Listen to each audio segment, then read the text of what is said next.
ஹல்லேலூயா. வேதத்தை எடுத்துக்கொள்வோம். வெளிப்படுத்தின விசேஷம் 17வது அதிகாரம். 17வது அதிகாரத்தின் 14வது வசனத்தை வாசிக்க கேட்கலாம். வெளிப்படுத்தின விசேஷம் 17வது அதிகாரம் அதனுடைய 14வது வசனம். இவர்கள் ஆட்டுக்குட்டியானவருடனே யுத்தம் பண்ணுவார்கள். ஆட்டுக்குட்டியானவர் கர்த்தாதி கர்த்தரும் ராஜாதி ராஜாவுமாய் இருக்கிறபடியால் அவர்களை ஜெயிப்பார். அவரோடு கூட இருக்கிறவர்கள் அழைக்கப்பட்டவர்களும் தெரிந்து கொள்ளப்பட்டவர்களும் உண்மை உள்ளவர்களுமாய் இருக்கிறார்கள் என்றான். கரங்களை உயர்த்தி ஹல்லேலூயா. கடைசி நாட்களில் நடக்கும் காரியங்கள் ஆமென் ஒன்றன் பின் ஒன்றாக யோவானுக்கு பத்மு தீவிலே வெளிப்படுத்தப்படுகிறது. அதிலே தான் எழும்பி வந்த மிருகம், அந்தி கிறிஸ்து என்று அழைக்கப்படுகிற அந்த மிருகம். ஆமென். 12வது வசனத்திலே சொல்லப்பட்டிருக்கிறது, நீ கண்ட 10 கொம்புகளும் 10 ராஜாக்களாம். இவர்கள் இன்னும் ராஜ்யம் பெறவில்லை. இவர்கள் மிருகத்துடனே கூட 1 மணி நேரம் அளவும் ராஜாக்களைப் போல அதிகாரம் பெற்றுக் கொள்ளுகிறார்கள்.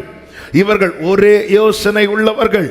இவர்கள் தங்கள் வல்லமையையும் அதிகாரத்தையும் மிருகத்துக்கு கொடுப்பார்கள். அதாவது கடைசி நாளிலே எழும்பி வருகிற ஆமென் தேவனுக்கு எதிராய் செயல்படுகிறவனை குறித்து இங்கே சொல்லப்பட்டிருக்கிறது. பிசாசினாலே வரவழைக்கப்பட்டவனை குறித்து இங்கே சொல்லப்பட்டிருக்கிறது. ஆமென். ராஜ்யங்கள் ஒன்று சேர்ந்து சகல அதிகாரத்தையும் அவனுக்கு கொடுத்து அவனோடு கூட அவர்கள் தேவ பிள்ளைகளுக்கு தேவராஜ்யத்துக்கு தேவனுக்கு விரோதமாய் செயல்படுகிற காரியங்களை குறித்து இங்கே சொல்லப்பட்டிருக்கிறது. இவர்கள் ஆட்டுக்குட்டியானவருடனே யுத்தம் பண்ணுவார்கள். ஆட்டுக்குட்டியானவர் கர்த்தாதி கர்த்தரும் ராஜாதி ராஜாவுமாய் இருக்கிறபடியால் அவர்களை ஜெயிப்பார். ஹல்லேலூயா. King of kings, Lord of lords. ஆமென். நம் ஆண்டவர் ஒருவரால் ஏற்படுத்தப்பட்டவர் அல்ல. அவரே ராஜாக்களை தள்ளி ராஜாக்களை ஏற்படுத்துகிறவர். கர்த்தருக்கு மகிமை உண்டாவதாக. இங்கே அவருடைய ஜெயத்தை குறித்து சொல்லும் போது அடுத்த வார்த்தையை வாசியுங்கள். பின்னும் இல்ல அதே வசனத்தின் பிற்பகுதி, அது அந்த வசனத்தை சேர்த்து வாசிங்க. ஆட்டுக்குட்டியானவர் கர்த்தாதி கர்த்தரும் ராஜாதி ராஜாவுமாய் இருக்கிறபடி அவர்களை ஜெயிப்பார். அவரோடு கூட இருக்கிறவர்கள். அவரோடு கூட இருக்கிறவர்கள். அந்த வார்த்தை எல்லாரும் சொல்லுங்க. அவரோடு கூட இருக்கிறவர்கள். கூட இருக்கிறவர்கள் அழைக்கப்பட்டவர்களும் தெரிந்து கொள்ளப்பட்டவர்களும் உண்மை உள்ளவர்களுமாய் இருக்கிறார்கள் என்றான். கரங்களை உயர்த்தி ஆமென் சொல்லுங்க பார்க்கலாம். கடந்த சில 3 நாட்களுக்கு முன்பதாக 4 நாட்களுக்கு முன்பதாக பரிசுத்த ஆவியானவர் இந்த வார்த்தையை கொண்டு அதிகமாக இடைபட ஆரம்பித்தார். ஆட்டுக்குட்டியானவர் ஜெயிக்கிறார். கூட இருக்கிறவங்க அந்த ஜெயத்தை அனுபவிக்கிறாங்க. ஆமென். 3 வருஷம் இயேசுவோடு இருந்தவர்கள் இயேசுவின் வல்லமையை, இயேசுவின் மகத்துவத்தை, ஆமென், அவருடைய கிருபையை, அவருடைய அன்பை எல்லாம் அனுபவித்தவர்கள். நாளை ஒரு பெரிய யுத்தம் வரப்போகிறது. இந்த உலகம் அவருக்கு எதிராக யுத்தம் பண்ண ஆயத்தமாக்கி கொண்டிருக்கிறது. அவர் தம்முடைய தூதர்களோடு புறப்பட்டு வருவார். யுத்தம் பண்ண வருவார். ஏற்கனவே ஜெயம் எழுதப்பட்டு விட்டது. என வெள்ளம் போல சத்துரு வரும்போதே ஆவியானவர் போராடி ஜெயிச்சிட்டு அதுக்கப்புறம் கொடி ஏற்றுவார் என்று சொல்லவில்லை. ஆவியானவர் ஜெய கொடி ஏற்றுவார். ஆனா இதுல என்ன மேன்மை என்றால், இதுல என்ன விசேஷம் என்றால், அவர் ஜெயிப்பார். அதுல மாற்றமே கிடையாது. அந்த ஜெயத்தை அனுபவிக்கிறவங்க யார் தெரியுமா? அவரோடு இருக்கிறவர்கள். அவரோடு இருக்கிறவர்கள். அவரோடு இருக்கிறவர்கள் யார்? அழைக்கப்பட்டவர்களும் தெரிந்து கொள்ளப்பட்டவர்களும் உண்மை உள்ளவர்களும். அதை ஒரே லைன்ல சொல்லணும்னா, அழைக்கப்பட்டவர்களில் யார் தெரிந்து கொள்ளப்பட்டார்களோ, தெரிந்து கொள்ளப்பட்டவர்களில் யார் உண்மையுள்ளவர்களாய் இருக்கிறார்களோ அவர்கள் அவருடனே காணப்படுவார்கள். இந்த செய்தி முழுவதும் இன்று பேச முடியுமா என்று தெரியவில்லை. ஆனாலும் ஒவ்வொருவரும் தயவாக இந்த வார்த்தைகளை கேட்கும்படி உங்களை அன்புடன் கேட்டுக்கொள்கிறேன். எவர்களை தேவன் முன் குறித்திருக்கிறாரோ அவர்களை கர்த்தர் அழைத்திருக்கிறார். எவர்களை தேவன் அழைத்திருக்கிறாரோ அவர்களை கர்த்தர் நீதிமான்களாய் மாற்றியிருக்கிறார். ரட்சிக்கப்பட்ட ஒவ்வொரு தேவ பிள்ளைகளும் தேவனால் அழைக்கப்பட்டவர்கள் என்பதிலே எந்த சந்தேகமும் இல்லை. 3.5 வருடம் இந்த பூமியிலே ஆண்டவர் ஊழியம் செய்தார். நன்மை செய்கிறவராய் சுற்றி திரிந்த போது அந்த 3.5 வருட அவருடைய ஊழியத்தில் அவர் பேசின வார்த்தைகளை 3 பகுதிகளாக நம்மால பார்க்க முடியும். முதல் பகுதி, நடுப்பகுதி, கடைசி பகுதி. அந்த முதல் பகுதியில் அவர் அழைப்பை குறித்து பேசுகிறதை நம்மால் பார்க்க முடியும். பேதுருவை கண்டு அழைக்கிறார், யோவானை கண்டு அழைக்கிறார், யாக்கோபை கண்டு அழைக்கிறார், பிலிப்புவை கண்டு அழைக்கிறார். ஒரு பகுதியில் தனித்தனி நபராய் அழைக்கிறார். இன்னொரு பகுதியில் வருத்தப்பட்டு பாரம் சுமக்கிறவர்களே, நீங்கள் எல்லாரும் என்னிடத்தில் வாருங்கள் என்று அந்த கிருபையின் வாசலை திறந்து அந்த அழைப்பை எந்த வித்தியாசமும் இல்லாமல் அத்தனை பேருக்கும் கொடுக்கிறார். காரணம் என்ன? காரணம் ஒன்றுதான், அன்பு. தேவன் தம்முடைய ஒரே பேரான குமாரனை தந்தருளி இவ்வளவாய் உலகத்தில், உலகம் என்று சொல்லும்போது அங்கே வாழ்கிற மனிதன், இவ்வளவாய் உலகத்தில் அன்பு கூர்ந்தார். அன்பினாலே இந்த அழைப்புக்கு யாரும் விதிவிலக்கா இருக்கக்கூடாதுன்னு எல்லாரையும், வருத்தப்பட்டு பாரம் சுமக்கிறவர்களே, நீங்கள் எல்லாரும் என்கிட்ட வாருங்கள் என்று தேவன் அவருடைய வார்த்தைகள்ல நான் ஆவிக்குரிய கண்ணோட்டத்தோடு சொல்ல விரும்புகிறேன். முதல் பகுதி அழைப்பு. அப்படியே நீங்க வந்துட்டு இருந்தீங்கன்னா அடுத்து கர்த்தர் எப்படி பேசுவார்னா, அழைக்கப்பட்டவர்கள் அநேகர்,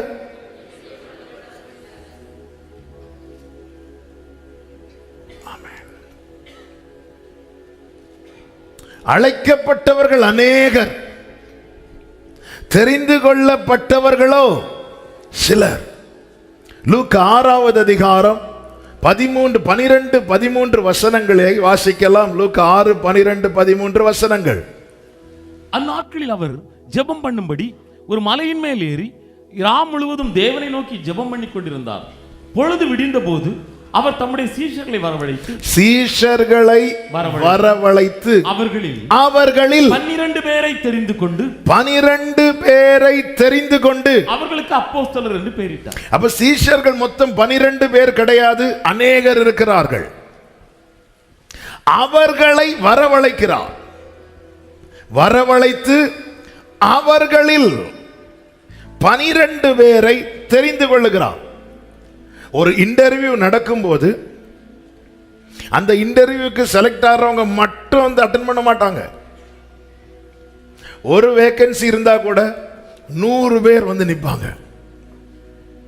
அழைப்பு 100 அல்ல, 1000 பேருக்கு கொடுக்கப்படும்.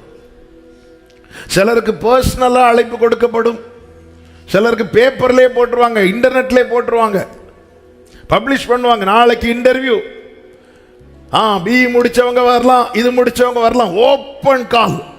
அழைப்பு எல்லாருக்கும் கொடுக்கப்படுகிறது. அந்த கேம்பஸுக்குள்ள அந்த அழைப்பை பெற்றவர்கள் என்றாக முடியும். ஆனா தெரிந்தெடுக்கிற காரியம் என்பது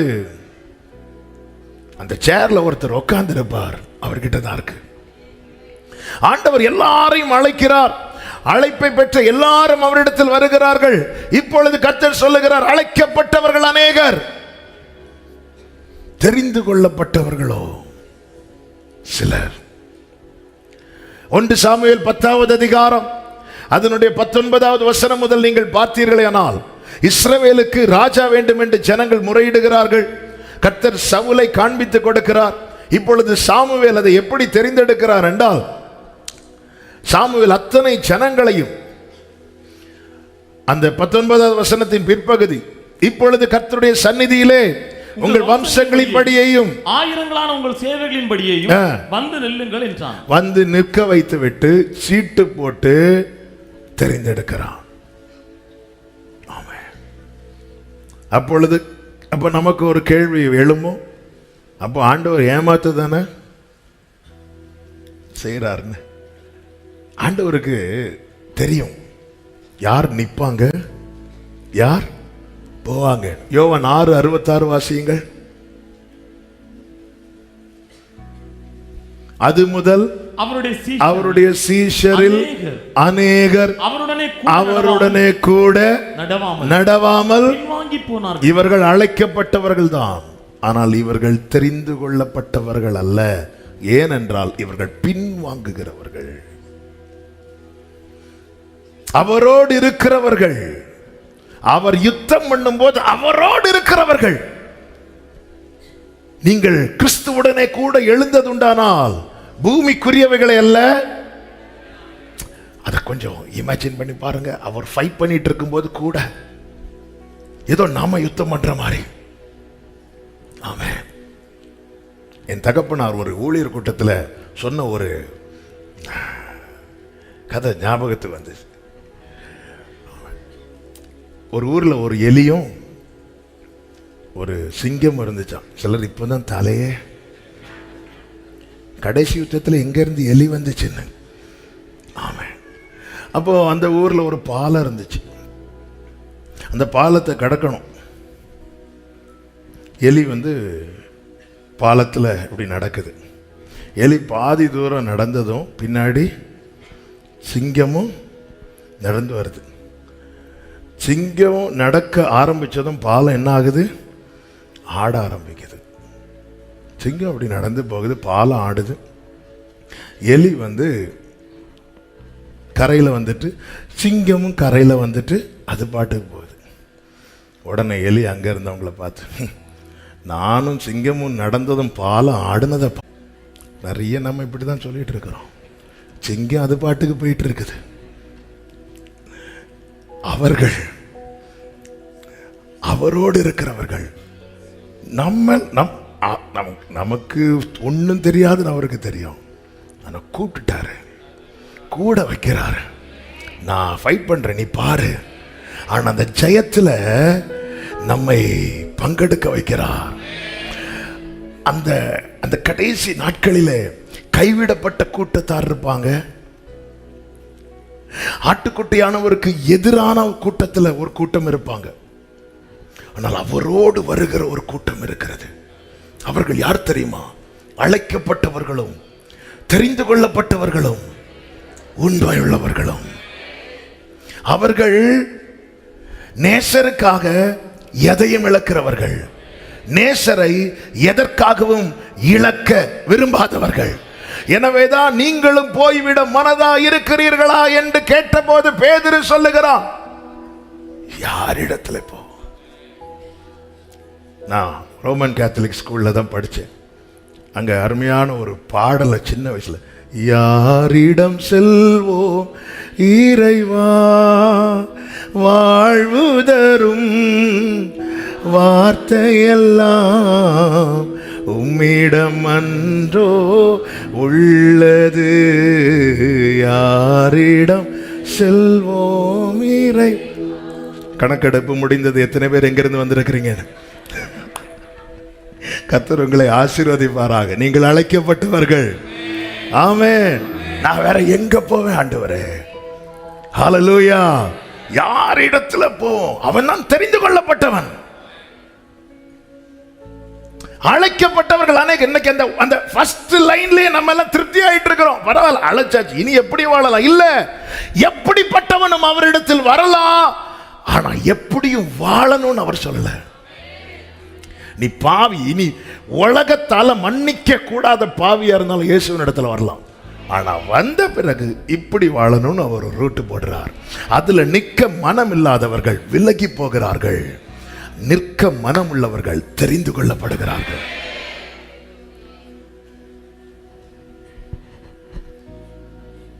ஹல்லேலூயா.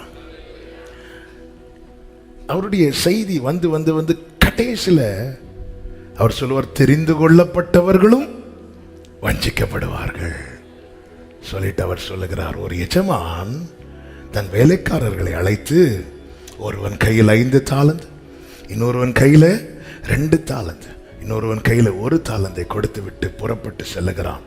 திரும்பி வந்த பிறகு 3வரையும் அழைக்கிறான். 5 தாலந்தை பெற்றவன் அதை 10ஆக மாற்றி எஜமான் கையில் கொடுக்கும்போது எஜமான் பயன்படுத்தின வார்த்தை என்ன தெரியுமா? உண்மையும் உத்தமமான ஊழியக்காரனே, நீ கொஞ்சத்தில் உண்மையா இருந்தாய். அழைக்கப்பட்டவர்களில் தெரிந்து கொள்ளப்பட்டவர்கள் தெரிந்தெடுத்துதான் ஒருத்தன் கையில 1 தாலந்தை கொடுத்தார்.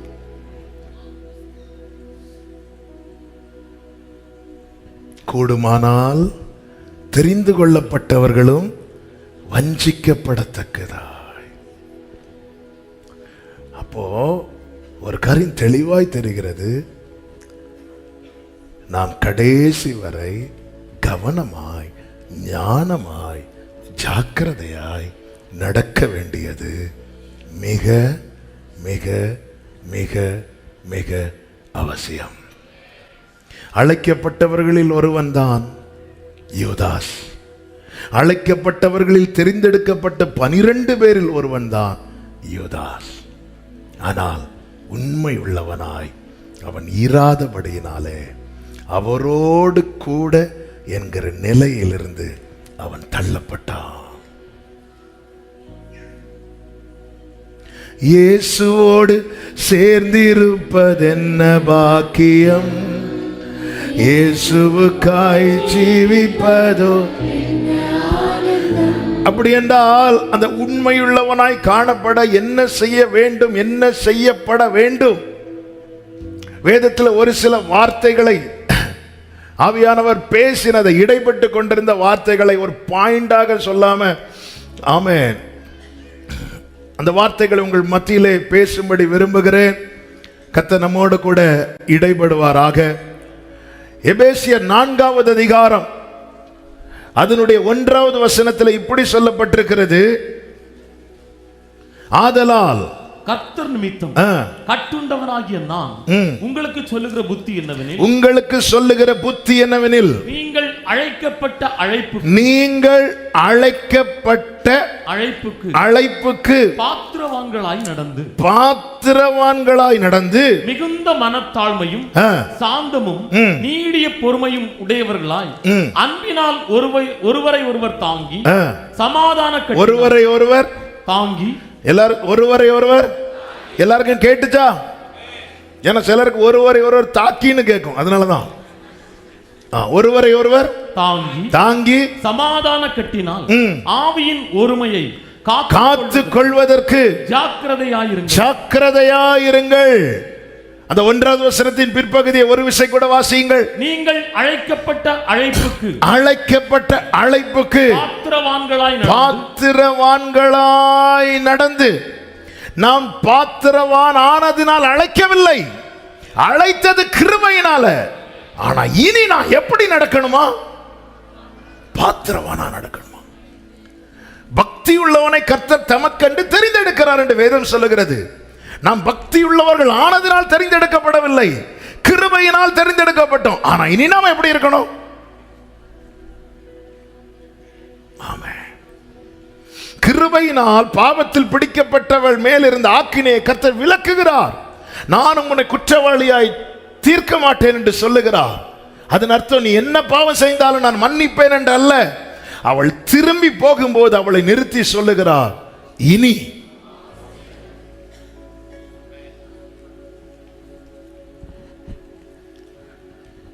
அழைக்கப்பட்ட அழைப்புக்கு பாத்திரவான்களாய். எஸ்தரின் புஸ்தகம் 1வது அதிகாரத்தில் அகாஸ்வேரு ராஜா அவன் ஒரு பெரிய விருந்தை ஆயத்தம் பண்ணுகிறதை பார்க்க முடிகிறது. அவனுக்கு ஒரு ஆசை, தன்னுடைய ராஜஸ்திரீ, மகா ரூபவதியான ராஜஸ்திரியை எல்லாருக்கும் முன்னாடி கொண்டு வந்து நிறுத்தி அறிமுகப்படுத்த வேண்டும் என்று. 10வது வசனத்திலே 7ஆம் நாளிலே ராஜா திராட்சரச களிப்பாய் இருக்கும் போது மகா ரூபவதியாகிய ராஜஸ்திரீ ஆகிய வஸ்தியின் சௌந்தரியத்தை ஜனங்களுக்கும் பிரபுக்களுக்கும் காண்பிக்கும்படி ராஜ கிரீடம் தரிக்கப்பட்டவளாக அவளை ராஜாவுக்கு முன்பாக அழைத்து வர வேண்டும் என்று கட்டளையிடுகிறான். இந்த காரியம் வஸ்திக்கு தெரிவிக்கப்பட்ட போது ராஜஸ்திரீயாகிய வஸ்தி என்ன சொல்லுகிறாள்? வரமாட்டேன் என்கிறாள். அவ ஏன் வரலன்னா 9வது வசனத்தில் இப்படி சொல்லப்பட்டிருக்கிறது, வாசியுங்கள். ராஜஸ்திரீயாகிய வஸ்தியும் ராஜாவுமாகிய அகாஸ்வேருவின் அரண்மனையிலே ஸ்திரீகளுக்கு ஒரு விருந்து செய்தாள். அவ ஒரு விருந்து செய்தாள். அதை இப்படி சொல்ல விரும்புகிறேன், அவள் மன விருப்பத்தின்படி ஒரு காரியத்தை செய்து கொண்டிருக்கிறாள். ஆனால் அவள் மறந்து விட்டாள், தான் அவருக்கென்று அழைக்கப்பட்டவள், நியமிக்கப்பட்டவள் என்பதை மறந்து விட்டாள். அவள் தன் மன விருப்பத்தின்படி தனக்கு பிடித்தது போல அவள் ஒரு விருந்தை செய்து கொண்டிருக்கும் போது ராஜா தான் செய்வித்த விருந்துக்கு அவளை அழைத்து அனுப்புகிறாள். கிரீடம் தரித்தவளாய் வந்து நிக்க சொல்லு. அப்பொழுது அவளுடைய மன விருப்பம், அவள் விரும்பி செய்கிற காரியத்தை விட்டுட்டு தான் வரணும். இல்ல, நான் விரும்பி செய்கிற காரியத்தை விட்டுட்டு வரமாட்டேன். வேதம் சொல்லுகிறது, ராஜாவுக்கோ மகா கோபம் உண்டது. நம்மில் அநேகர் நம்முடைய மன விருப்பங்களை நடப்பித்து ராஜாவுக்கு கோபத்தை உண்டாக்குகிறவர்களாய் இருக்கிறோம். மாம்சமும் மனதும் விரும்புகிறபடி செய்கிறவர்கள் கோபாக்கினையின் பிள்ளைகள் என்று எபேசியர் 2வது அதிகாரத்திலே 3வது வசனம் என்று நினைக்கிறேன், அதிலே சொல்லப்பட்டிருக்கிறது. அப்போ கேட்கலாம், என் மன விருப்பத்தின்படி செய்யக்கூடாதா? நம்முடைய மன விருப்பம் நம்மை அழைத்தவருடைய மன விருப்பத்துக்கு ஒத்திருக்கிறதா என்பதை பார்க்க வேண்டும். ராஜா ஒரு விருந்தை ஆயத்தப்படுத்தி கொண்டிருக்கும் போது நீ ஏன் தனியா இன்னொரு விருந்தை ஆயத்தப்படுத்துற? நீ அழைக்கப்பட்டவள் அல்லவா? நீ ராஜாவுக்கென்று நியமிக்கப்பட்டவள் அல்லவா? உன் விருப்பம் உன் இஷ்டப்படி என்றால் உன்னையே அரண்மனைக்கு கொண்டு வரணும். அன்பின் கயிற்றால எதற்காக உன்னை கட்டி இழுக்க வேண்டும்? வேற ஸ்திரீகள் இல்லை என்று நினைப்பா? பலருக்கு இப்படி ஒரு நினைப்பு. இந்த வஸ்திக்கும் அப்படி ஒரு நினைப்பு இருந்திருக்கலாம். நான் மகா ரூபவதி, நம்மை விட்டா வேற யார் இருக்கிறா? இந்த நினைப்பு தான் சில சொல்லுவாங்க, நினைப்பு பொழப்ப கெடுக்கும். ஆமே, அதெல்லாம் இப்ப வர முடியாது. அதெல்லாம் ஏன்னா நான் இங்க ஒரு விருந்து செஞ்சிட்டு இருக்கிறேன்.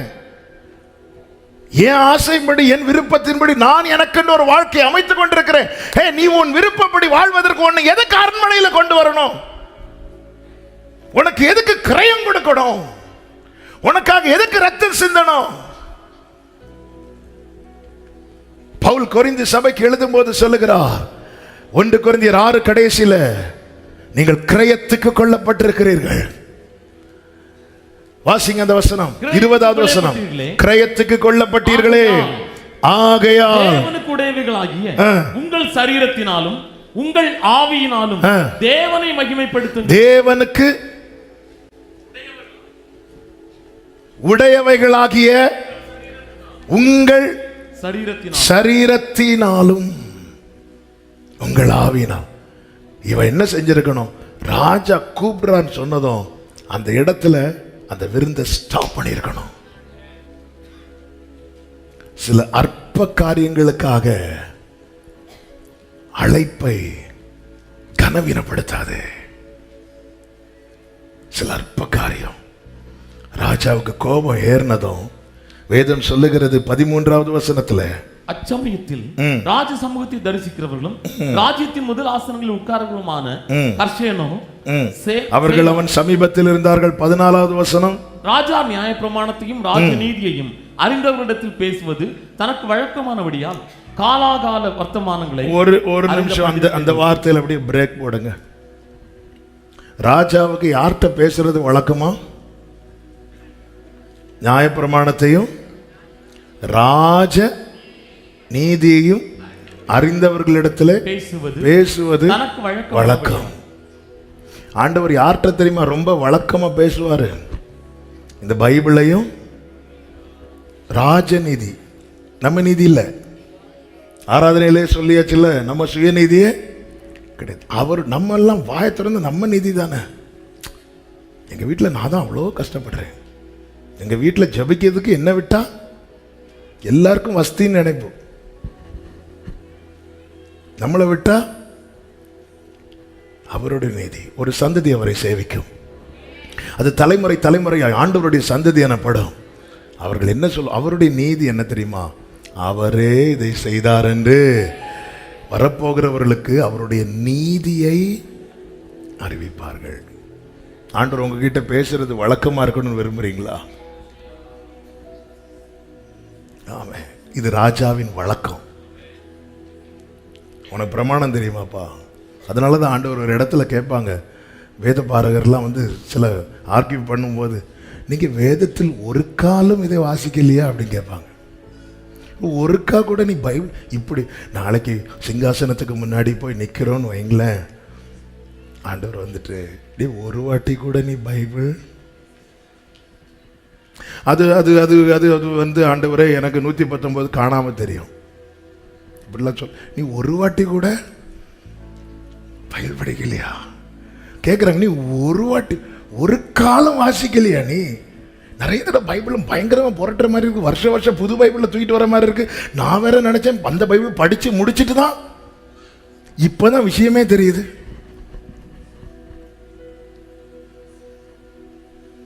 இது ராஜாவின் வழக்கம். வஸ்தி நினைக்கல நம்முடைய ஸ்தானத்திலிருந்து நம்ம தள்ள போறாங்கன்னு. அவ விருந்துல ஜாலியா இருக்கிறான். ராஜாவை கோபப்படுத்திட்டு உனக்கு ஒரு விருந்தா?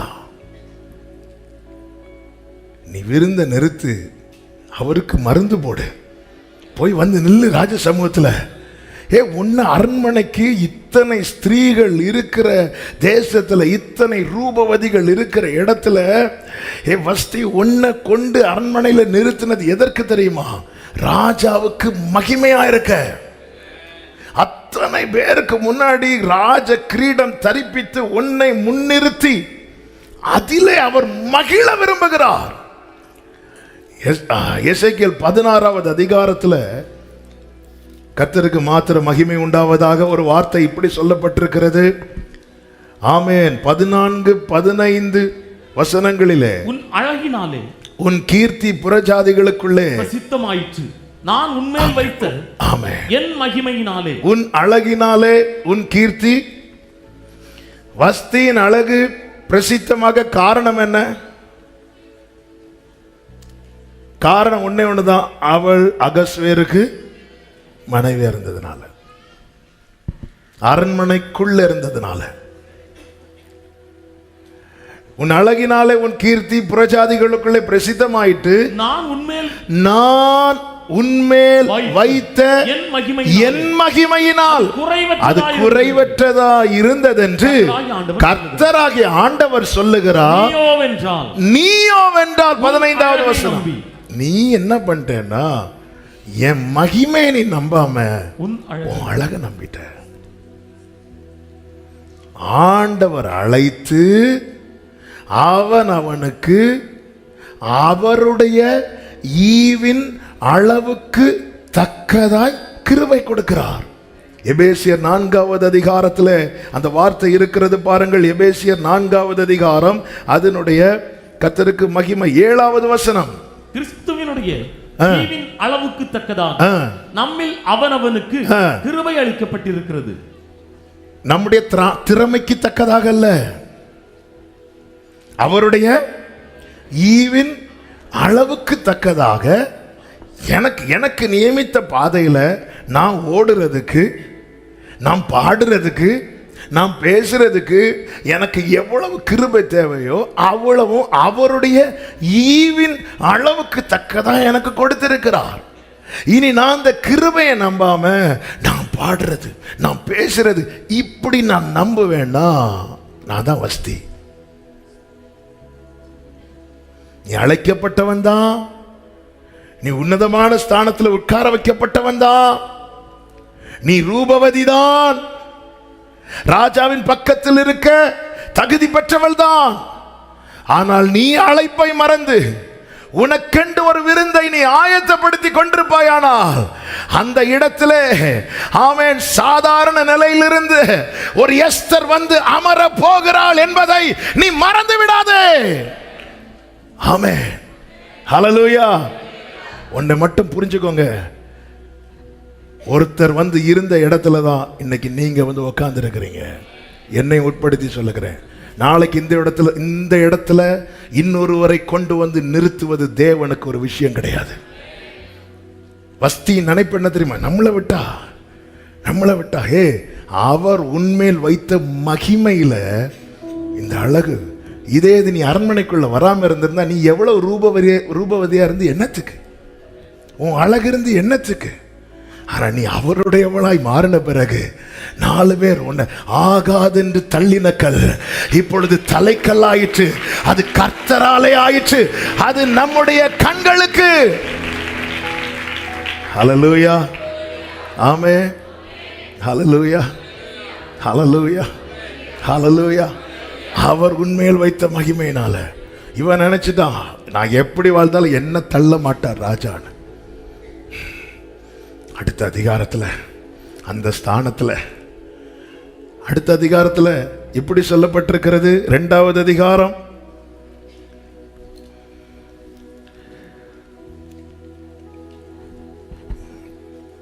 3வது வசனத்தை வாசிங்க.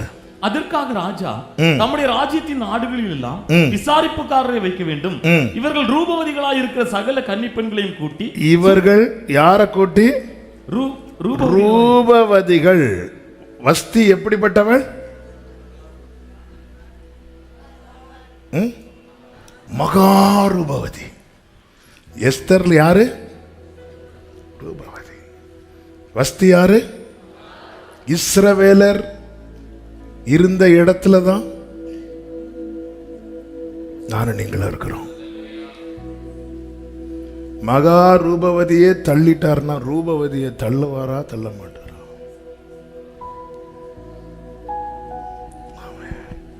ராஜ கோபத்துக்கு மட்டும் உள்ளாயிடக்கூடாது. மகா ரூபவதியே சிவா அப்படி தூக்கி போட்டார்னா ஒரு ரூபவதியை தள்ளுறது ராஜாவுக்கு என்ன பெரிய விஷயமா? சில நேரத்தில் நம்ம நினைப்பு என்ன தெரியுமா? நம்மளை விட்டு ஆளு கிடையாதுன்னு. அதனாலதான் சீஷர்களிடத்துல சொன்னார், அவங்க எல்லாம் வரங்களை கொடுத்து விட்டுறார் ஆண்டவர்.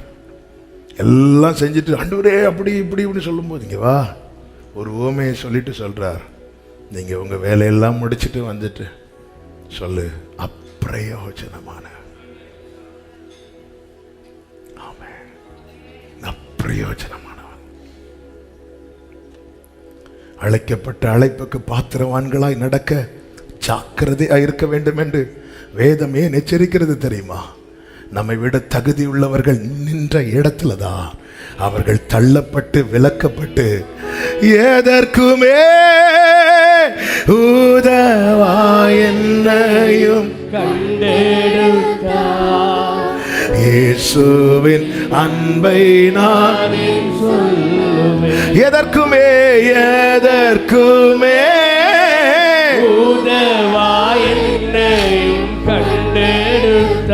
ஹல்லேலூயா. பிரியமானவர்களே, அவரோடு கூட அப்பம் புசிக்கிற நிலை வரைக்கும் இப்பொழுது நம்மை கொண்டு வந்துட்டார். இனி ஒரே ஒரு ஸ்டெப் இருக்கிறது, அவரோடு கூட ஆளுகை செய்யணும். அவரோடு கூட அவர் யுத்தம் பண்ணி ஜெயிக்கும் போது நான் கூட இருக்கணும். விரும்புறவங்க மாத்திரம் ஹல்லேலூயா. அழைக்கப்பட்ட அழைப்புக்கு பாத்திரவானாய் அவருடைய சத்தத்துக்கு மாறாய் நான் ஒரு விருந்து செய்யக்கூடாது. அவருடைய சித்தத்துக்கு மாறாய் நான் ஒரு விருந்து செய்யக்கூடாது. அதனாலதான் அப்போஸ்தலனாகிய பவுல் சொல்லுகிறார், எல்லாவற்றையும் அனுபவிக்க எனக்கு அதிகாரம் உண்டு. பழைய நியாயப்பிரமாணம் என்பது என்ன? எல்லாத்தையும் கட்டி போட்டுச்சு. இன்னைக்கு கிருபை கட்டி போடல. அவர் என் மேல வச்சிருக்கிற அன்புனால என்ன நம்பி எனக்கு ஒரு சுதந்திரத்தை தந்திருக்கிறார். ஆகிலும் எல்லாம் எனக்கு தகுதி ஆயிராது. சில காரியங்களை செய்யறதுக்கு கவர்மெண்ட் கிரீன் சிக்னல் கொடுத்திருக்கிறது. பல தேசங்களிலே ஒரு ஆணை திருமணம் செய்வதற்கு கவர்மெண்ட் அங்கீகாரம் கொடுக்கிறது. சட்டம் சொல்லுது இல்ல, ஒரு தேவ பிள்ளை எந்த சட்டத்தை பார்ப்பானா? இதுலதான் என் கவர்மெண்ட் ஓகே சொல்லுது, பரலோக கவர்மெண்ட் ஓகே சொல்லல. ஏன் சொல்லல? ஆமா, நாளைக்கு நான் அவர் கூட உட்கார போறேன். அதனாலதான் பவுல் சொல்லுகிறார், எல்லாவற்றையும் அனுபவிக்க எனக்கு அதிகாரம் உண்டு, ஆகிலும் எல்லாம் எனக்கு தகுதியாயிராது. எல்லாவற்றையும் அனுபவிக்க எனக்கு அதிகாரம் உண்டு, ஆகிலும் நான் ஒன்றுக்கும் அடிமைப்பட மாட்டேன். ராஜாவின் சித்தத்துக்கு மாறா எனக்கு ஒரு விருந்து வேண்டாம்.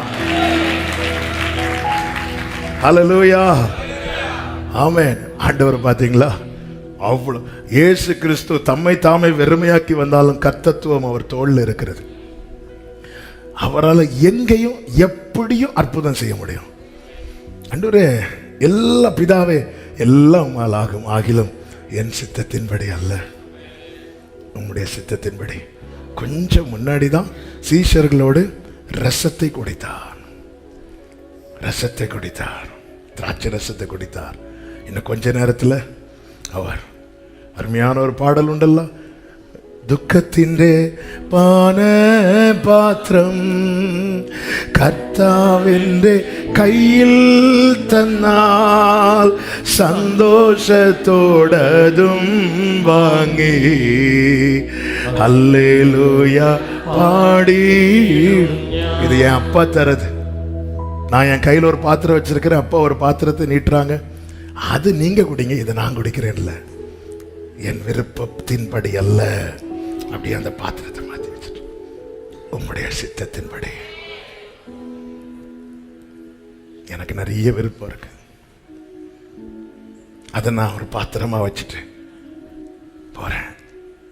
அந்த கெட்சமனே தோட்டத்தில் இந்த பாத்திரம் என்னை விட்டு நீங்க கூடுமானா என்னுடைய விருப்பம் நான் தூக்கிட்டு போய் முழங்கால் படியிடும்போது நான் யார் அப்பான்னு அழைக்கிறேனோ அவர் கையில் எனக்காக முன்னமே நியமிக்கப்பட்ட ஒரு பாத்திரத்தை வச்சிருக்கிறார். இயேசு எப்படிப்பட்ட அடிச்சு விட காட்டி தந்தார் பார்த்தீங்களா? இதை அப்படி தூக்கி வச்சுட்டு அதை கொடுங்க. அதை பேதுரு தட்டி போட வந்தான். பேதுரு தட்டி போட்டுறாத, நான் பருகும்படி என் பிதா எனக்கு தந்த பாத்திரம். இவர்கள்தான் அழைக்கப்பட்ட அழைப்புக்கு பாத்திரவான்களாய் நடக்கிறவர்கள். சவுல் தெரிந்தெடுக்கப்படுகிறான் இஸ்ரவேலின் முதல் ராஜாவாக. அத்தனை பேருக்கு முன்பதாக சவுலை கொண்டு வந்து நிறுத்துகிறார்கள். சவுல் நிற்கிறான், எல்லாரும் அவன் தோளுக்கு கீழே. அப்போ இஸ்ரவேலில் உயரமானவன் யார்? சவுல். அந்த சவுல் தேவனுக்கு பிரியம் இல்லாமல் அவருடைய வார்த்தையை மீறி, ஆமென், அபிமெலேக் அவன் சேனை முழுவதையும் சங்கரிக்க சொல்லுகிறான். ஆனால் முதல் தரமானதை அவன் அழிக்க மனதில்லாமல் என்று ஒரு வார்த்தை 1 சாமுவேலில் சொல்லப்பட்டிருக்கிறது. 1 சாமுவேல் 16:9 அவன் மனதில் அவன் மனசு சொல்லுது, இது இருக்கட்டுமே, இது இருக்கட்டுமே, இது இருக்கட்டுமே. 15:9 1 சாமுவேல் 15:9 அந்த வசனத்தை வாசிங்க. ஜனங்களும் ஆகாகையும் ஆடு மாடுகளில் முதல் தரமானவைகளையும் இரண்டாம் தரமானவைகளையும் ஆட்டுக்குட்டிகளையும் நலமான எல்லாவற்றையும் அழித்து போட மனதில்லாமல் மனசுல இது வேண்டாம், இது வேண்டாம். ஆமென். கர்த்தருடைய வார்த்தை அழைக்கப்பட்டவனுக்கு வந்த பிறகு மனசுல எழும்புகிற எண்ணங்களுக்கு அங்க இடம் இருக்கக்கூடாது. நம்முடைய மனசு 1000 சொல்லும். இந்த மாம்சம் பலவீனமானது. அதனாலதான் மாம்ச சிந்தையே மரணமா. மனசு இதெல்லாம் இதெல்லாம் இதெல்லாம் இதெல்லாம் என்ன, இதெல்லாம் இதெல்லாம் என்ன. ஆமென். ரட்சிக்கப்பட்ட ஆரம்பத்தில் எவ்வளவு இந்த ரட்சிக்கப்பட்ட ஆரம்பம், ஞானஸ்நானம் எடுத்த ஆரம்பத்துல எல்லாம் பார்த்தீங்கன்னா அவங்கள விட்ட பரிசுத்தவான்களே அப்படி இருப்பாங்க. நாளாக மனசு இதெல்லாம் ஒன்று, இதெல்லாம் ஒன்று, இதெல்லாம் ஒன்றும் இல்லை.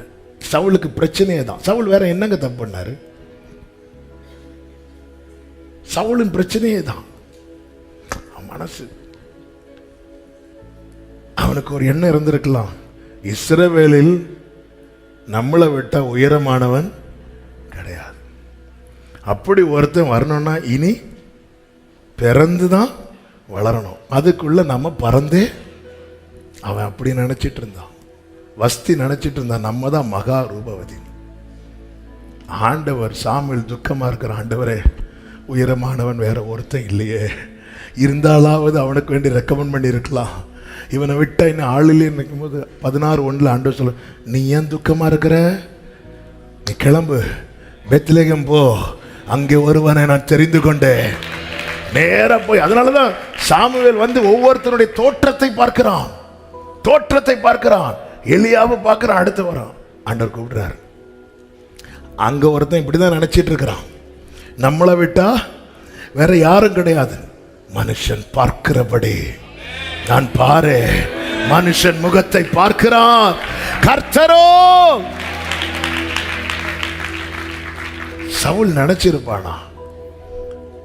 ஆண்டவர் ஆண்டவர் நேர தாவீத சவுலுக்கு முன்னாடி கொண்டு விட்டு இன்ஸ்ட்ருமெண்ட் பிளே பண்ண வைக்கிறார். சவுல் நினைச்சிருப்பான், ஐயோ பாவம், அவன் முன்னாடி கொஞ்சம் நின்றுட்டு போட்டான். அவங்க அப்பாட்ட அப்படிதான், அவன் இங்கே நிக்கட்டும், இங்கே ஏப்பா அவன் இங்கேயே நிக்கட்டும். சவுல் நினைச்சிட்டு இருந்தார், நம்மளை விட உயரமானவன் யாரும் இல்லை, அங்க கொண்டு ஒருத்தரை வர வச்சு நிறுத்துறாரு. யாரு? கோலியாத். ஆமென், ஆமென். கூடாரத்தை விட்டே வெளியே வரலான்னே. பல நேரத்தில் இப்படிதான், நம்மளை விட்டு ஆள் கிடையாது நினைக்கும் போது முன்னாடி கொண்டு வந்து நிக்க வைப்பார். பல கோலியாத்தை வரவழைத்தது நம்ம பல எண்ணங்கள் தான்.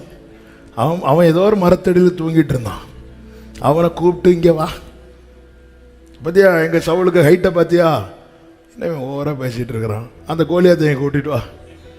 கோலியாத் வந்ததுக்கப்புறம் சவுல், நான் தலைவலிக்கு, நான் உள்ள ரூம்ல போய் இருந்துறேன். நினைச்சிருப்பானா, என் முன்னாடி இருந்து வாசிட்டு இருக்கிறவன் நாளைக்கு என்னையும் ஆளுகிற ராஜாவாய் வரப்போறான். தாங்க முடியாது. மகா ரூபவதி எஸ்தர் வஸ்தி மாதிரி மகா ரூபவதி எல்லாம் கிடையாது.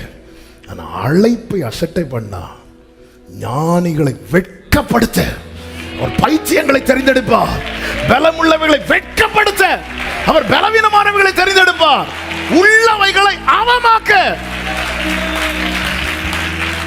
இது எவ்வளவு வேதனை தெரியுமா? இது எவ்வளவு வேதனை தெரியுமா? சவுலுக்கு அதனாலதான் தாங்கவே முடியல. அவன் எவ்வளவு, அவன் டார்கெட்டே மாறுது. அதுவரை பெலிஸ்தியரை ஃபாலோ பண்ணிட்டு இருக்கிறான், இப்ப தாவீத இவனா தாவீத கேட்டு, ஆமா நீ ராஜாவாக போறியா? நான் தெள்ளு போச்சு, அவனதான். ஹல்லேலூயா.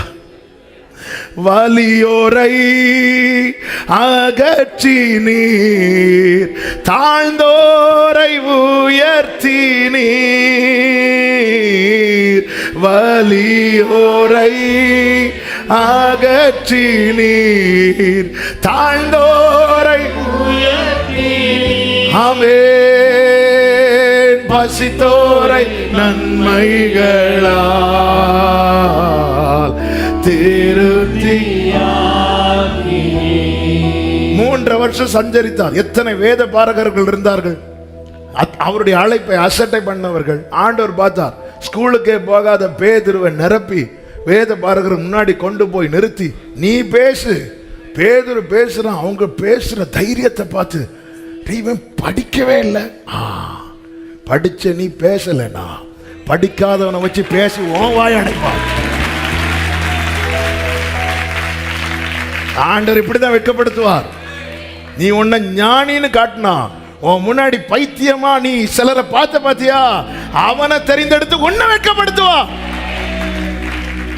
நம்ம பலரும் பல நேரத்தில் எண்ணங்களில் வஸ்தி ஆகி கொண்டிருக்கிறோம், சவுலா மாறிட்டு இருக்கிறோம். இல்ல, நீ வஸ்தியா உன்னை மாத்தினா வஸ்தியா ஒரு எஸ்தரை கர்த்தர் தூக்கி வச்சிருவாரு. எப்போ வஸ்தி தன்னை மாத்தினாலோ ராஜாவோடு எலும்பிச்சு குஸ்தி, அவ்வளவுதான். ராஜா ஒரே குத்து. ராஜாவே, என்னை விட மகா ரூபவதி யாரும் கிடையாது. தேவையில்லை, தேவையில்லை, தேவையில்லை. அங்க ஒருத்தன் மீன் பிடிச்சு இரவெல்லாம் பிரயாசப்பட்டு ஒன்றும் கிடைக்காம வலையை அலசிட்டு இருக்கிறான். எனக்கு அவன் போதும், பேதுருவா, ஆண்டவரே நான் பிரயாசப்பட்டு ஒண்ணும் கிடைக்காத, உன்னை நான் மனிதர்களை பிடிக்கிறவனாக மாற்றுவேன்.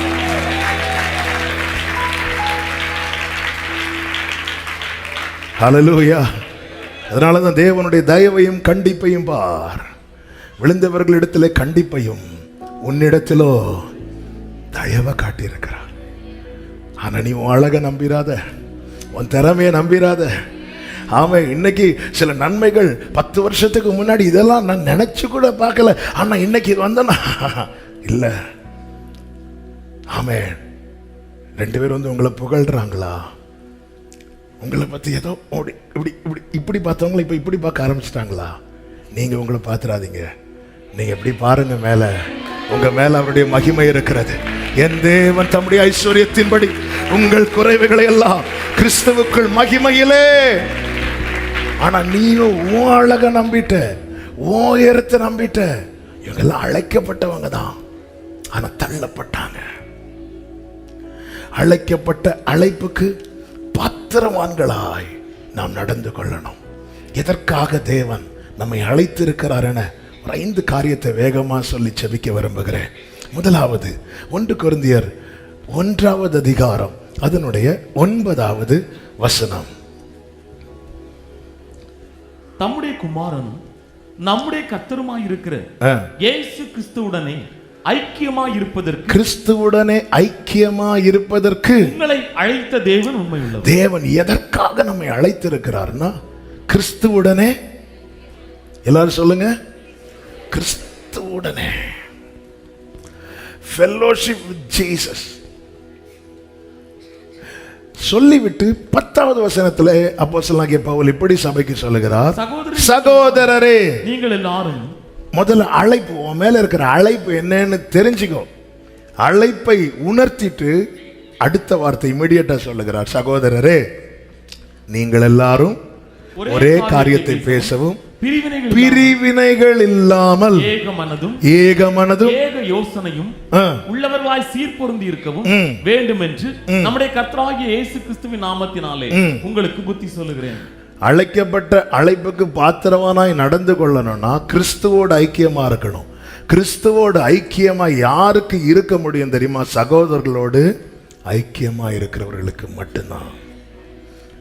நீ கண்ட சகோதரனை உன்னால நேசிக்க முடியவில்லை என்றால் காணாத தேவனை எப்படி நேசிப்ப? நம் கண்ட சகோதரனை நேசிக்க முடியாம நான் அவரை பார்த்து அன்பு கூறுவேன் அங்க இருந்து சொல்ல, ஃபுல்லா போய் வாய் எடுத்தா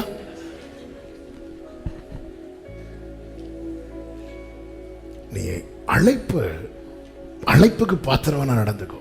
நீ பாத்திரவான் ஆனதுனால் நான் அழைக்கல, நீ நடப்பேன்னு நம்பி. அதனாலதான் பவுல் சொல்லுகிறார், நான் உண்மை உள்ளவன் ஆனதினால் என்றல்ல, என்னை உண்மை உள்ளவன் என்று அப்படித்தானங்க அழைத்திருப்பார். இவன் நடப்பான், என் பிள்ளை நடப்பான், என் பிள்ளை நடப்பான், என் பிள்ளை நடப்பான். அழைக்கப்பட்ட அழைப்புக்கு பாத்திரவானா. ஏன்னா அன்பு சகலத்தையும் நம்பும். நம்ம மேல வைத்த அன்பு. அதனால நீ பிரிவினை வேண்டாம். சபையாய் கூடி ஆராதிக்கிறோம், நமக்குள்ள பிரிவினைகள் இருக்குமானால் எப்படி கிறிஸ்துவோடு ஐக்கியப்பட முடியும்? எப்படி ஆவியில கனெக்ட் ஆக முடியும்? முடியாது, முடியாது. நம்ம குடும்பத்தில் பிரிவினைகள் இருந்தா எப்படி அது போர்டு வைக்கலாம், இயேசு என் இல்லத்தின் தலைவர். ஆமா, சில வீட்டில் பார்த்துருக்கீங்களா, போர்டு மட்டும் இருக்கு, ஆளு இருக்கு. நிறைய போர்டு, நீங்க நார்கோயில் அப்படி ரவுண்ட் அடிச்சு பார்த்தீங்கன்னா நிறைய இடத்துல போர்டு மட்டும் இருக்கும், சில போர்டுலாம் தொங்கிட்டு இருக்கும், ஆள் இருக்காது. அதான் என்னால கூடி வருகிற சகோதரர்களோடு, கூட சேர்ந்து ஆராதிக்கிற சகோதரர்களோடு சமாதானமாய் ஐக்கியமாய் இருக்க முடியவில்லை என்றால் நான் அழைப்பை அசட்டை பண்ணுகிறேன். இனி சொல்லுகிற பாயிண்ட்டுக்கு ஆமீன் வராது. ஆமீன். சகோதரரே, எங்க பிரிவினை இருக்கிறதோ அங்க மாம்சம் தான் நிற்கும். மாம்சம் எப்பவுமே ஆவிக்கு அகைன்ஸ்ட் ஆனது. பரிசுத்த ஆவியானவர் நம்முடைய ஆவியுடனே இணைந்து நமக்குள்ளிருந்து வெளிப்பட விரும்புகிறார். அப்போ நமக்கு அருளப்பட்ட ஆவியானவர் நம்முடைய ஆவியோடு இணைந்து விட்டார். அப்படிதானே ரோமர் 8 சொல்லப்பட்டிருக்கிறது, பரிசுத்த ஆவியானவர் உங்களுடைய ஆவியுடனே கூட சாட்சி கொடுக்கிறாராம். என்ன சாட்சி கொடுக்கிறார்? நீ அடிமை அல்ல, நீ பிள்ளை என்று. அப்ப நம்முடைய ஆவியுடனே கூட அவர் இணைந்திருக்கிறார். அப்ப மாம்சம் எழும்பும் போது பரிசுத்த ஆவியை துக்கப்படுத்துகிறோம்.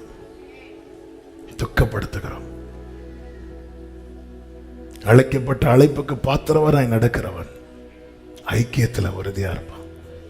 இவங்க என் கூட வந்து ஆராதிக்கிறவங்க, இந்த சகோதரன் என்னோட ஆராதிக்கிறவன். நீங்க பெருசா ஒன்றும் செய்ய வேண்டாம். அவங்கள பார்த்து கசப்பில்லாத ஒரு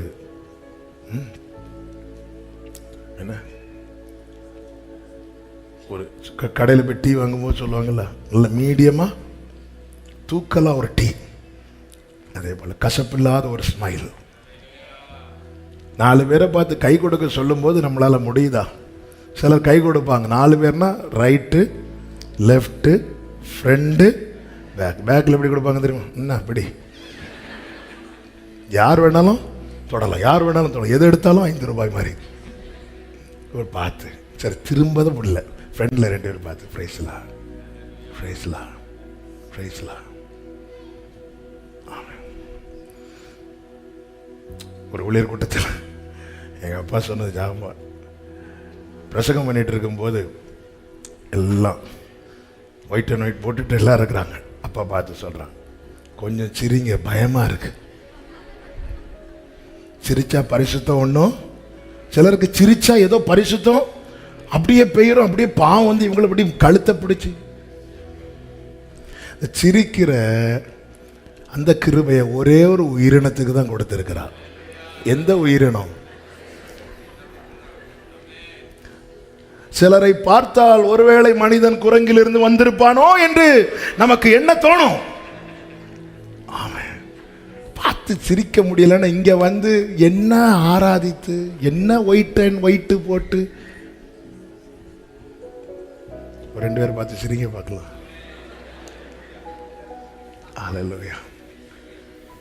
ஏங்க, அழைக்கப்பட்ட வஸ்தி ஆயிராதீங்க, ஆண்டவரோட குஸ்தி போடாதீங்க. எதுக்காக அழைத்திருக்கிறார்? ஐக்கியமாக இருப்பதற்கு. 1 தெசலோனிக்கர் 4:7 சொல்லப்பட்டிருக்கிறது, அவர் எதற்காக அழைத்திருக்கிறார்? தேவன் நம்மை அசுத்தத்திற்கு அல்ல, எல்லாரும் சொல்லுங்க, அசுத்தத்திற்கு அல்ல, பரிசுத்தத்திற்கே அழைத்திருக்கிறார். எபேசியர் 4 வந்து ஹோம்வொர்க். நான் சொல்லுகிற இது எல்லாமே அந்த எபேசியர் 4 என்ன செய்யணும்னு அழகாக சொல்லப்பட்டிருக்கிறது. எல்லாம் எடுத்து வாசிக்க நேரம் இல்லை. நீங்க வீட்டில் போய் எபேசியர் 4 ஹோம்வொர்க் இந்த வீக் படிங்க. நல்லா புரிஞ்சுக்கோங்க. நாம் பரிசுத்தவான்கள் ஆனதினால் அழைக்கவில்லை, பரிசுத்தவான்கள் ஆகும்படி அழைக்கப்பட்டிருக்கிறோம். நாம் யாராயிருந்தோம்? பாவிகளாயிருந்தோம், சத்துருக்களாயிருந்தோம், அந்நியராயிருந்தோம், தேவ ராஜ்யத்துக்கு எதிரானவர்களாயிருந்தோம், பலவீனராயிருந்தோம்.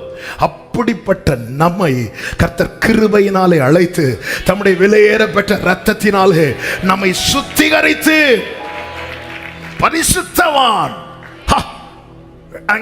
அந்த டைட்டில் நம்ம மேல, நீங்க கொஞ்சம் அந்த டைட்டில் உங்க மேல வச்சு பாருங்க, கூசுதா? ஆனா அவர் செய்யறார் பாருங்க. அந்த பரிசுத்தவான்ங்கிற அந்த அடையாளத்தை நம்மளால வைக்க முடியுமா? பவுல் அவ்வளவு நிருபம் எழுதிட்டே சொல்றார், பாவிகளில் பிரதான பாவி அவர் அழைத்தார். அவர்கள் யாரும் தங்களை பரிசுத்தவான்கள் என்று அழைக்கவில்லை, அவர் அழைத்தார். அந்த அழைப்புல இருக்கிறது அபிஷேகம், அந்த அழைப்புல இருக்கிறது அவருடைய கிருபை, அந்த அழைப்பில் இருக்கிறது அவருடைய தயவு, அந்த அழைப்பில் இருக்கிறது அவருடைய மேன்மை. அந்த அழைப்பை கவனிக்கிறவன் சொல்லுவான், தேவன் அன்பாய் இருக்கிறார். அந்த அழைப்பை கனப்படுத்துகிறவன் அசுத்தத்தை நோக்கி நடக்க மாட்டான். அவர் என்னை எதற்கு அழைத்திருக்கிறார்? தமிழ் லாங்குவேஜுக்காக கைகளை உயர்த்தி ஸ்தோத்திரம் சொல்லுங்க பார்க்கலாம். பரிசுத்தத்திற்கே பரிசுத்தத்திற்கே அழைத்திருக்கிறார். நம்முடைய அந்தரங்கத்தை அவர் பார்க்கிறார், மறந்துடக்கூடாது. நம்முடைய அந்தரங்கம் அடிக்கடி சொல்லுகிற வார்த்தை, என்னுடைய ஒரிஜினாலிட்டி என்பது உங்க முன்னாடி ஒயிட் டைனமிக் போட்டுட்டு கேமராக்கு முன்னாடி சிரிச்சிட்டு இருக்கிறேன், இதெல்லாம் என்னுடைய ஒரிஜினாலிட்டி. என்னுடைய ஒரிஜினாலிட்டி என்னுடைய பர்சனல் ரூம்ல நான் எப்படி இருக்கிறேன், என் இருதயத்தில் நான் எதை வைத்திருக்கிறேன், என் சிந்தையில நான் எதை எண்ணிக்கொண்டிருக்கிறேன், இதுதான் கர்த்தர் பார்க்கிறார். வார்த்தையின்படி செய்யப்பட்ட பேழை உள்ளும் புறமும் கீழ் பூசி இருக்கணும். வெளியே மட்டும் வச்சு ஏமாத்துனா மழை வர்றது வரைக்கும் நல்லா தான் இருக்கும். மழை வந்துட்டுன்னா உள்ள இல்லை. நிறைய வீடு பார்த்துருக்கீங்களா?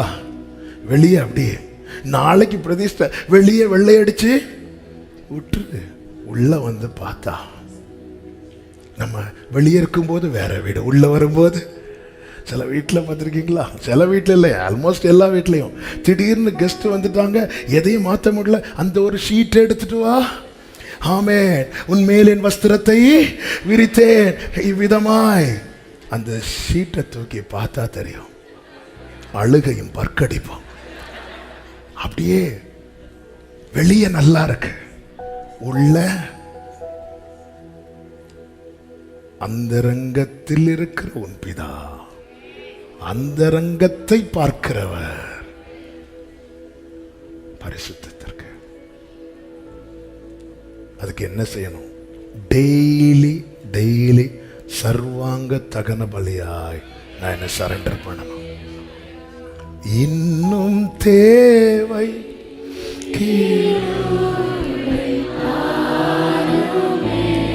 இன்னும் தேவை இன்னும் தேவை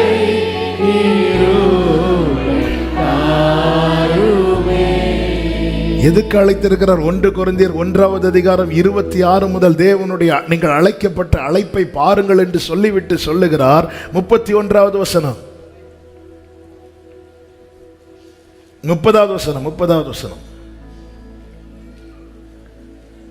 அந்தபடியே நீங்கள் அவராலே கிறிஸ்து இயேசுவுக்கு உட்பட்டிருக்கிறீர்கள், எழுதியிருக்கிறபடி மேன்மை பாராட்டுகிறவன் கர்த்தரை குறித்தே. அப்படின்னா வேற யாரையும் குறித்து நீ மேன்மை பாராட்டக்கூடாது. இவங்க மட்டும் இல்லைன்னா அவங்க இல்லாமலே போறதுக்கு நாமளே,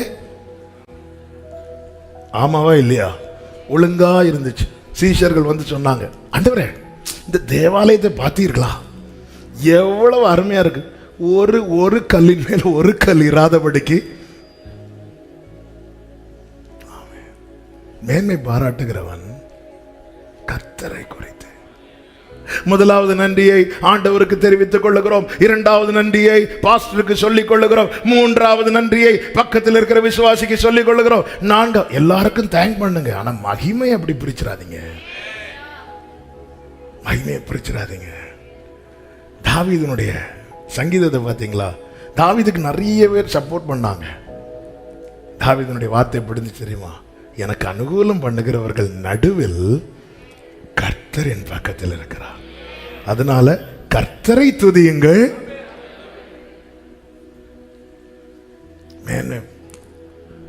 இது அப்படி இல்லை. அவங்க தேங்க்ஸ் சொல்லும் போது என் பேரை விட்டுட்டாங்க. கல்யாண கார்டுல என் பேரை அடிக்க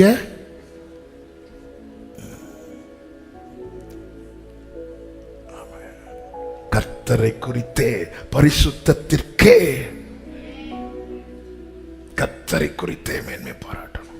கர்த்தரை குறித்து மேன்மை பாராட்டணும்னா அதுக்கு என்ன மிகவும் தேவைன்னா மனத்தாழ்மை தேவை.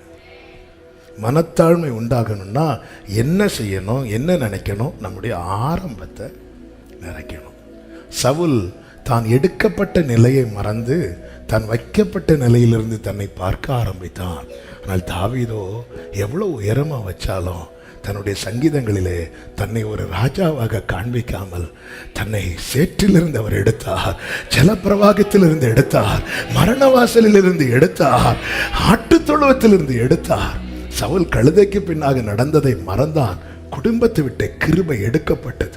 தாவீது ஆடுகளுக்கு பின்னாக நடந்ததை மறக்காததுனால தான் ராஜாவா இருந்த பிறகும் கர்த்தர் உனக்கு ஒரு வீட்டை கட்டுவார்னு சொன்னதும் தாவீது வந்து சொல்லுகிறான், தேவரீர் என்னை இதுவரை நடத்தி கொண்டு வந்ததற்கு நான் ஏமாத்திரம், என் வீடு ஏமாத்திரம்.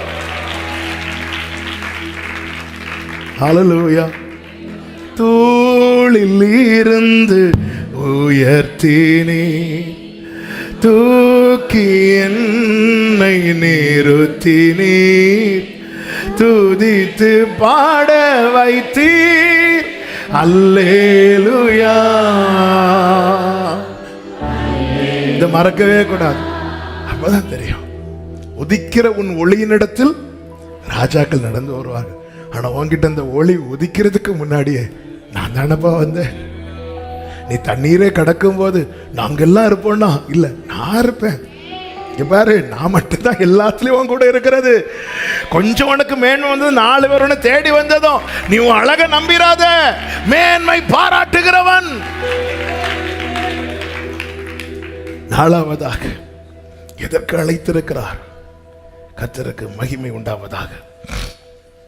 எபேசியர் 4வது அதிகாரம் அதனுடைய 3வது வசனத்தை வாசிங்க. சமாதான கட்டினார், சமாதான கட்டினார், ஆவியின் ஒருமையை காத்துக் கொள்வதற்கு, ஆவியின் ஒருமையை காத்துக் கொள்வதற்கு ஜாக்கிரதையாயிருங்கள். நீங்கள் அழைக்கப்பட்ட அழைப்புக்கு பாத்திரவான்களாய் நடக்கணும்னா சமாதானம், இந்த சமாதான குலைச்சல் நம் மூலமாய் வந்துடக்கூடாது. அதுல ரொம்ப கவனமா இருக்கணும். ஆண்டவர் வந்து மலை உபதேசத்தில் நிறைய பாக்கியவான்கள் பாக்கியவான்கள் பாக்கியவான்கள் சொல்லுவார். ஆனால் ஒரு கூட்டத்தாரை குறித்து சொல்லிட்டு இப்படி சொல்லுவார், சமாதானம் பண்ணுகிறவர்கள் பாக்கியவான்கள், அவர்கள் தேவனுடைய புத்திரர். ஏன்னா தேவனுடைய புத்திரர் தான் சமாதான காரணர். பகையாய் நின்ற அந்த சுவரை தகர்த்து இரு திறத்தாரை, யூதன் புறஜாதி என்ற நிலையை கர்த்தர் உடைத்து இருவரையும் ஒன்றாக்கினார். நாம ஒருத்தங்க கிட்ட போய் 10 நிமிஷம் பேசினது நிமித்தம் அவருக்கும் இன்னொரு நபருக்கும் இடையிலே ஒரு பிரச்சனை வருதுன்னா நம்மள மாதிரி விஷம் இந்த உலகத்திலே கிடையாது.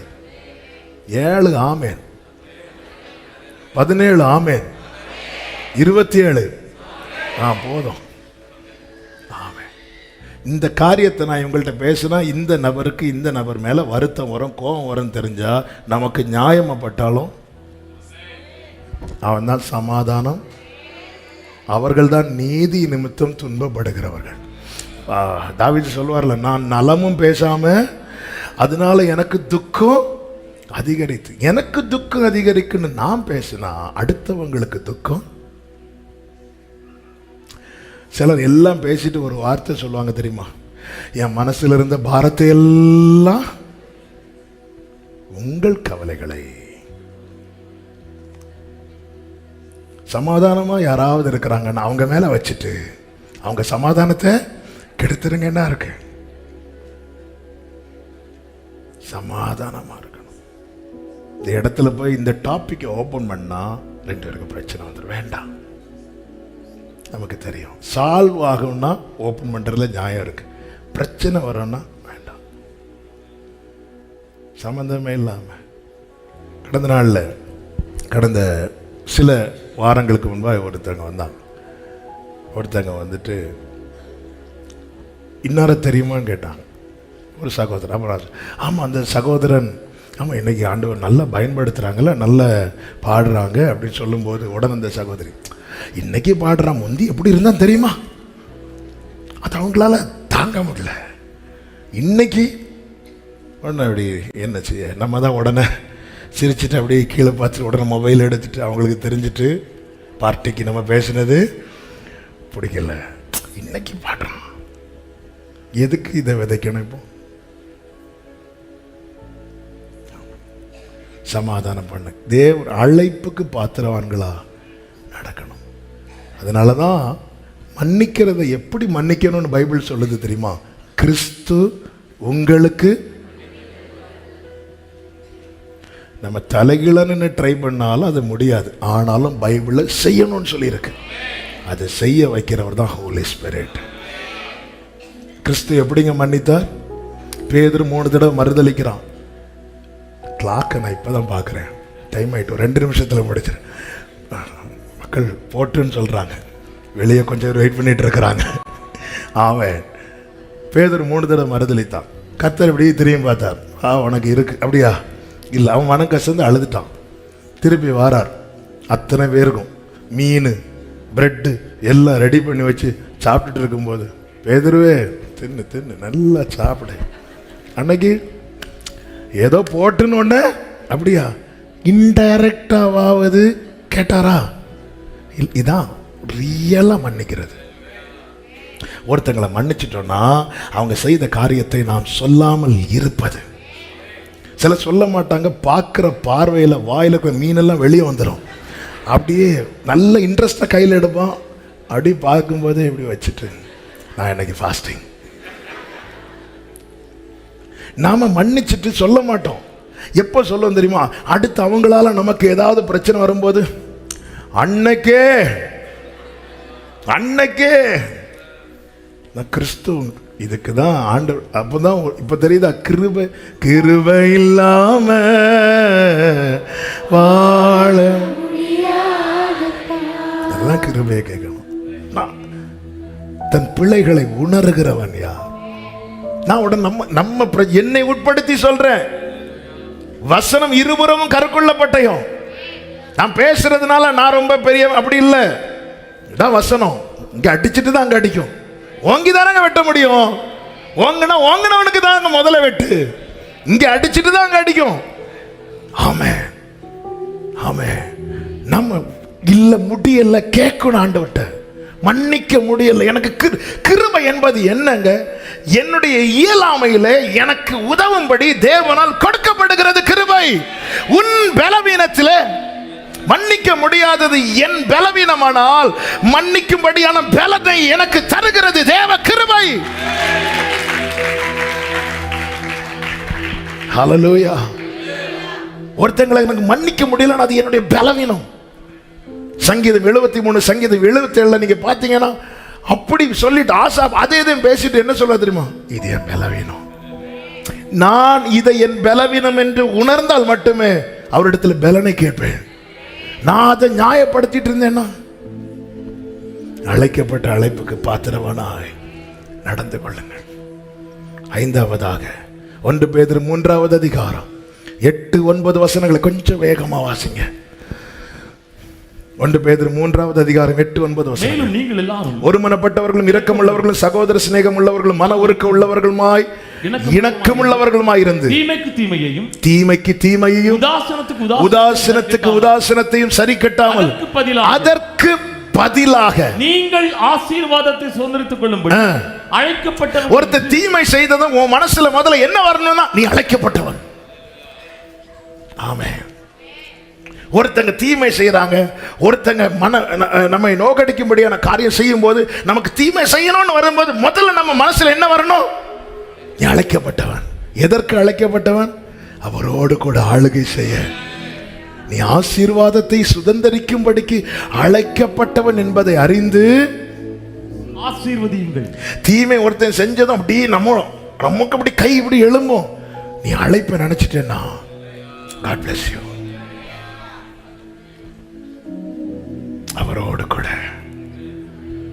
கூட அவர் கர்த்தாதி கர்த்தரும் ராஜாதி ராஜாவுமா இருக்கிறபடியினால் அவர் ஜெயிப்பார்.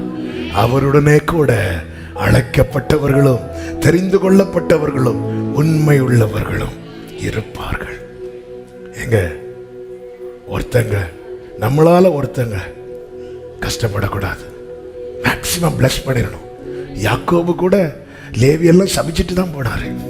ஆனா தேவனோடு சஞ்சரித்த மோசே, அந்த வசனம் எனக்கு ரொம்ப பிடிக்கும். உபாகம் 33:1. உபாகம் 33:1.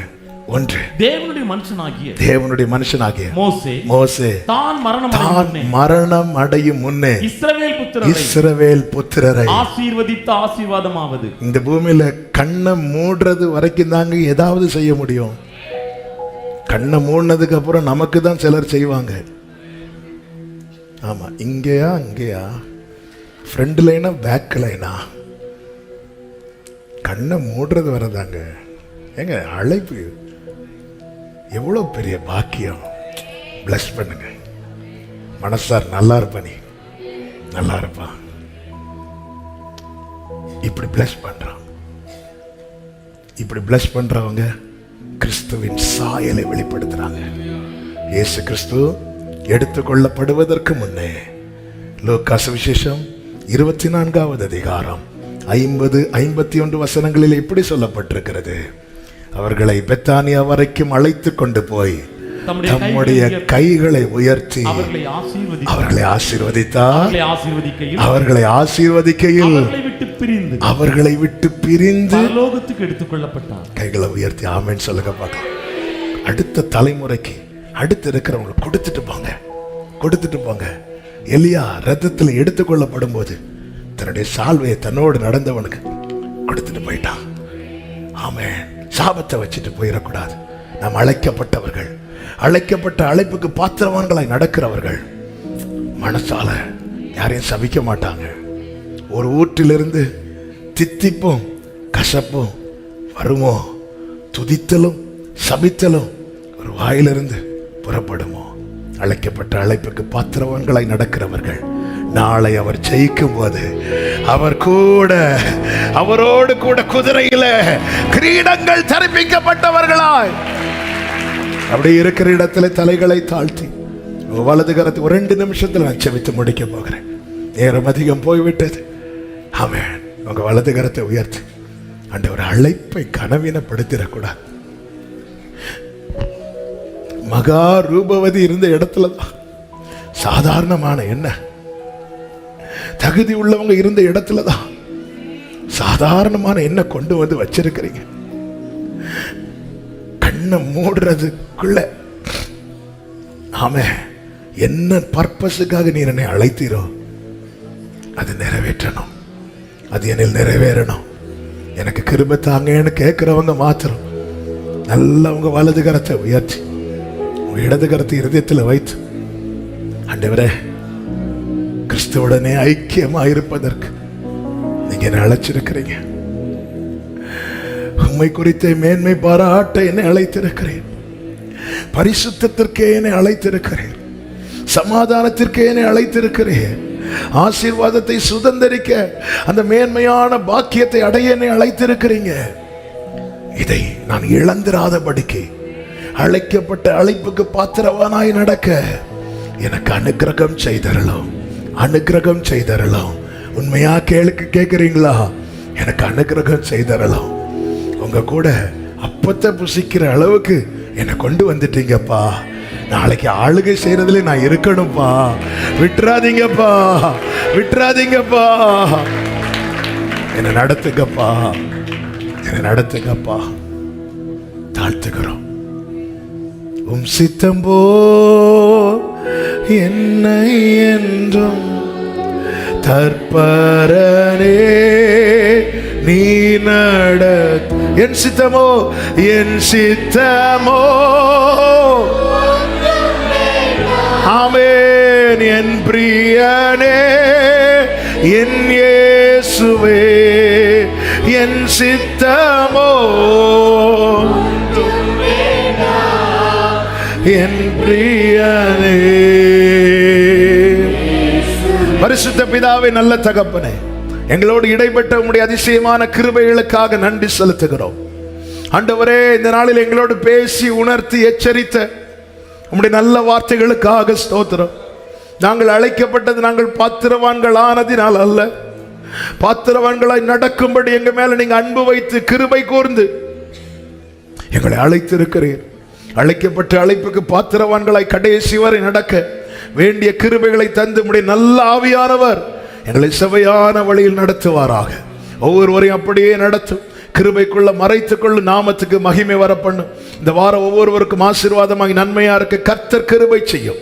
தாழ்த்தி அர்ப்பணிக்கிறோம். மகிமை எல்லாமும் ஒருவருக்கே செலுத்துகிறோம். இரட்சகர் இயேசு கிறிஸ்துவின் நாமத்தில் பிதாவே, ஆமென். சேர்ந்து சத்தமாய் சொல்லுவோம். என் ஆத்துமாவே கர்த்தரை ஸ்தோத்திரி, என் ஆத்துமாவே கர்த்தரை ஸ்தோத்திரி. கர்த்தர் செய்த சகல உபகாரங்களை மறவாதே.